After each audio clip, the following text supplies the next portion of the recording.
Banging music, charming characters, clever dialogue, mid-60s Americana feel-good summer vibes, a super adorable talking corgi who turns into a Giga Chad tank doge to help the kids repel a demon invasion secretly infesting their city? Check, check, and check. Some games click almost immediately, and that's exactly how I felt about Bloomtown: A Different Story when I finally set some time to fire it up to play. If you're in a real hurry and you just want me to cut to the chase without further explanation, then know this: I adored this game to pieces, and then I adored it some more. Okay, thanks, bye! But for everyone else, let's put our thinking caps on and take a closer look at this little gem. If you're new to the channel, then know that I like to review games in 3 sections: what I liked, what I didn't like, and then what I loved.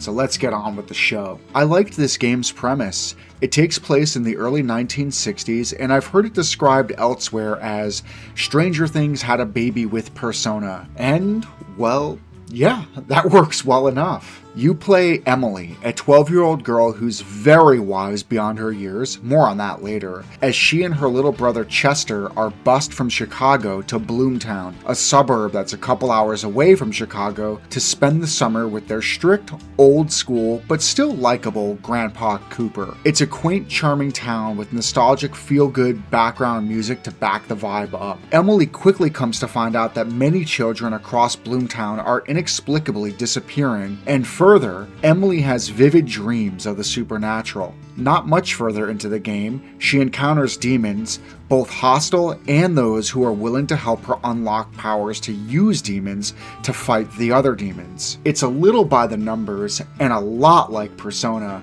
but the setting was still unique and charming enough that I was here for it. Charming summer sleepy town suburbs by day, monsters and mysteries that need the demon-empowered kids to fend off by night. If you've played any Persona game, you probably get the gist. Hey, by the way, this is Nick B RPG. I do RPG reviews, video essays, deep dives, power tier lists, character tier lists, mechanics analysis, and much more. If you like this kind of content, consider giving me a like and a sub. I'm a new YouTuber, and your support helps me out a lot. I also like the combat.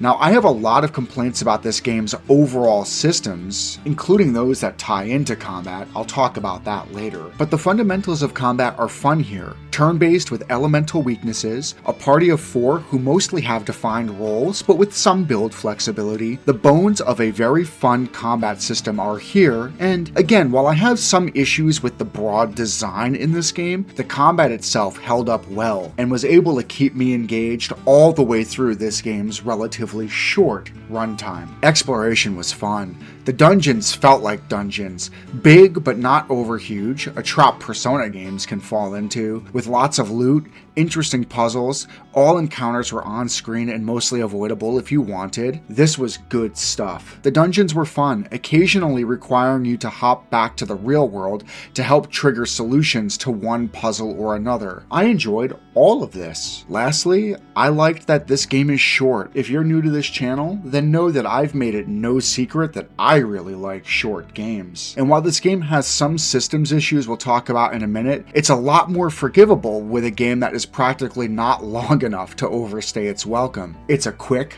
fun romp. Let's discuss what I didn't like next. The game's time management systems are basically farcical. This isn't to say that the moment-to-moment gameplay of these sim events are bad. In fact, they're quite charming, and for the most part, I really enjoyed the bonding events. It just seems poorly thought out from a systems perspective that you're spending in-game clock time on a running clock to do things like bond with party members, work for money, raise stats, etc., all while that very said time is an infinite resource.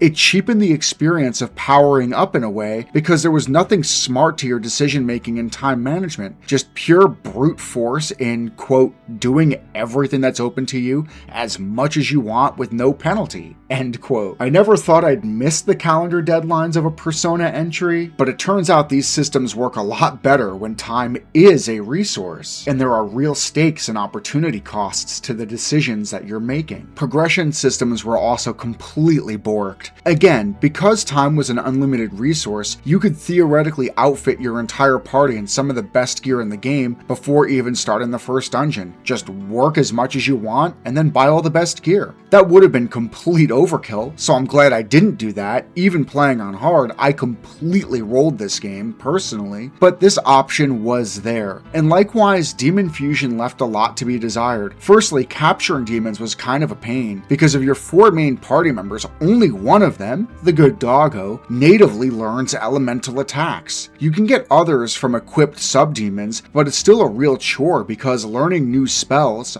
unlike Persona, is completely out of your hands. There is a low-ish % chance to pick up a spell every time you level a demon through fusion. The fusion system felt narrow, completely RNG, and just not great. It felt to me like it existed purely to stand as a callback to Persona's fusion systems, but I wish there was a better, probably less RNG focused system in place here. I liked the combat, as I said earlier, but the game was very easy. Every single boss in the game felt samey to me. I don't recall any of them having any elemental weaknesses or resistances, and they all appeared to be impervious to status ailments, which is the native thing 2 of your 4 party members' demons do. They were just multi-phase HP sponges that you had to wear down. So yeah, the bosses were less than great. I principally liked the Baldur's Gate 3-esque die rolling for dialogues and other feats you would try to manage throughout the game, but again, because you can practically max all of your social stats pretty much as soon as you gain control of your character, all of this felt kind of cheapened to me. The story was a little paint by numbers in my opinion, but that doesn't mean it was bad or unenjoyable. But if I were to criticize an aspect of the game's story, it's that the story beats, quite often in my opinion, felt rushed.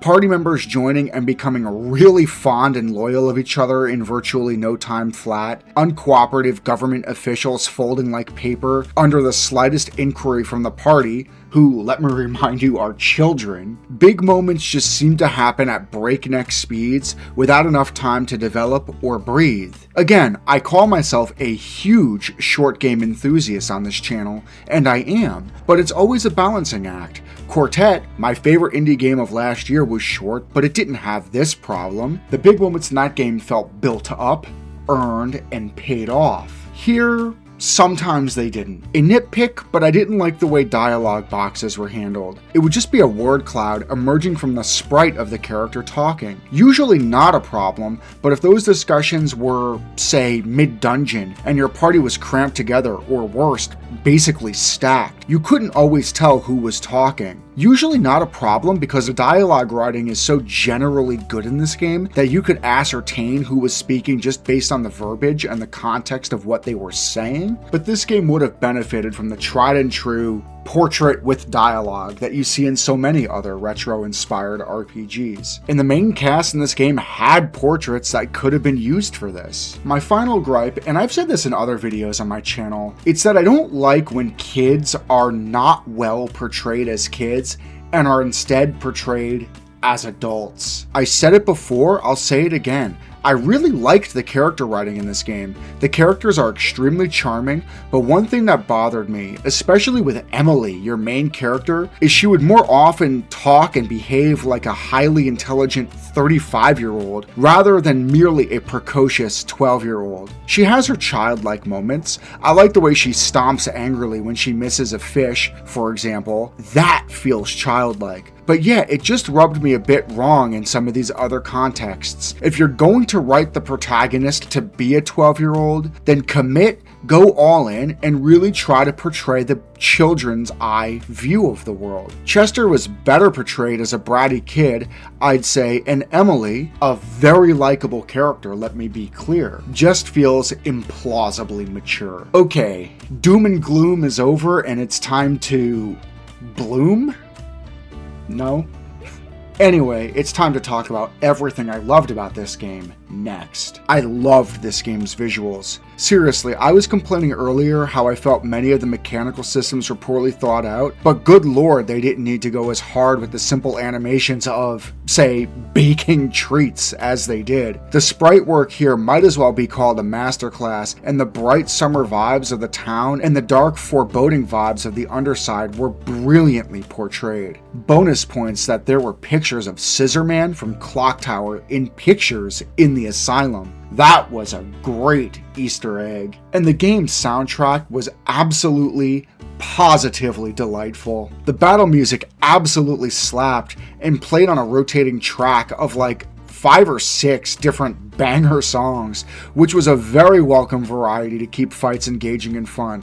The town music was chill and nostalgic, while the underside music was spookier. Full marks and then some for this game's soundtrack. I joke all the time about whether or not a soundtrack is workout playlist worthy or not, and you should know that Remembrance has definitely been on my workout playlist for like the last 2 weeks straight. I loved the characters too. Hugo just filled my whole ass heart, man. It helps a ton that I'm a corgi owner myself and, well, love corgis, but he was such a charming and brave little wise doggo that I was invested in him and needed to protect him throughout the entire run. The mysteries around him were engaging. The rest of the cast was great too. Chester was a brat, but it worked because you might imagine a kid his age being a brat. Ramona was a sweetheart who also feels like a plausible teenager from the time. And Emily was extraordinarily cool and precocious, even if just a little implausibly so for her age. For a short game, I really loved and cared about these characters and needed to look out for their well-being. And lastly, I just love this game's vibes. I feel like I'm publishing this review at the wrong time because this is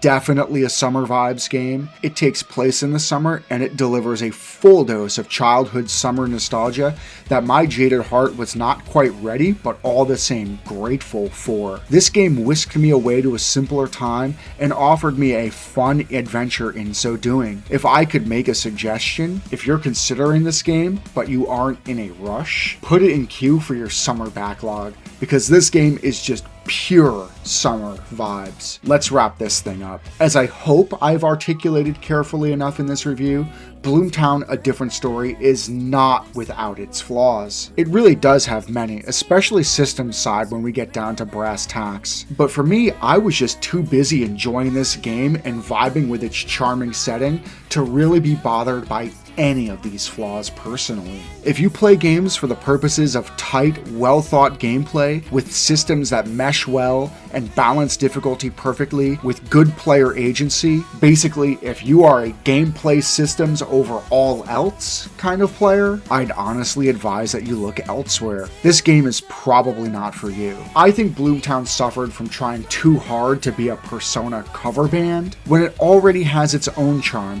and own soul that it should have been leaning on all along. But if you can forgive a game for being fun, albeit a bit sloppy in its systems, where its strengths instead lie in banging music, cool premise, charming characters, and chill summer vibes, then shut up and take my money. I assume you can guess which side of the scale I landed on this time personally. This game just oozes charm and vibes from its every pore, and at least for me, for a short while, it shunted me back 30 years to the summer feeling of my youth. And that's something you just can't quite put a price on. If you like this review, consider giving me a like, comment, and a sub. I'm a new YouTuber, and your support helps me out a ton. This is Nick B RPG. Here I discuss all things RPG, with turn-based and JRPGs being my absolute favorite.